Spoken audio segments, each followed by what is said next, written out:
AZA-accredited zoos and aquariums recognize that all life on Earth is part of one interconnected system.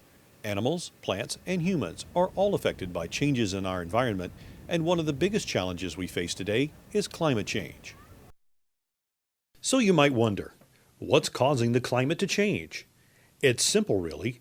You probably know that regular carbon dioxide, or CO2, is released into the air when animals exhale, and that it is then absorbed by plants to help them grow, and oceans to help them maintain their life-sustaining chemical balance. But we are also adding CO2 to the air when we burn coal or oil for electricity, or gas to power our cars. We call this rampant CO2 because there is too much of it being produced. Rampant CO2 is building up in our oceans and disrupting nature's balance.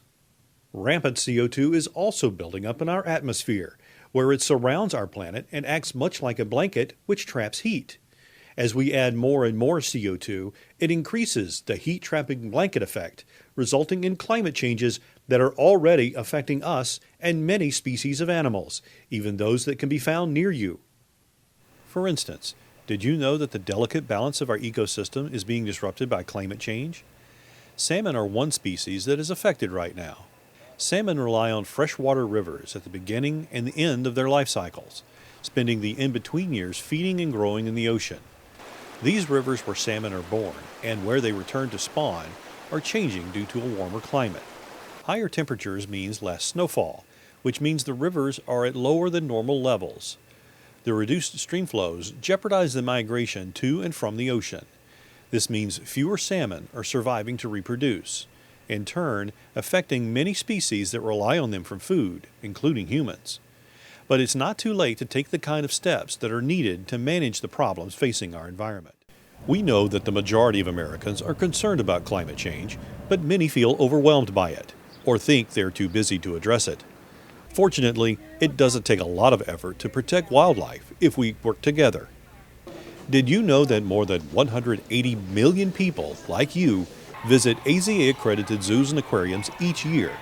That's more than the annual attendance of all professional sporting events combined. If all of us start by sharing our concerns with friends, families, and coworkers, we can find ways to turn concern into positive change action. In communities across the country, people are joining together to create systems that make it easier to curb CO2 emissions. For example, we know that more than 1/3 of our CO2 emissions comes from using energy to produce, transport, and dispose of the food we eat and the goods we use. In Washington State, the Seattle Department of Transportation is reducing CO2 emissions from transportation through its Walk, Bike, and Ride initiative. The program encourages travel by foot and bicycle, while also enabling passengers to use public transit. By restructuring operations, they are able to serve more passengers, thereby increasing mass transit use and reducing vehicle miles traveled. They are selecting new vehicle technologies or retrofitting existing technology and working more closely with land use agencies and housing providers to optimize access to transit. When local people join together to support system-wide change, it becomes fun and easier for everyone to reduce their CO2 emissions. We hope you will connect with those in your social circles to increase the conversation about climate change and find creative ways to protect people and animals that share our home.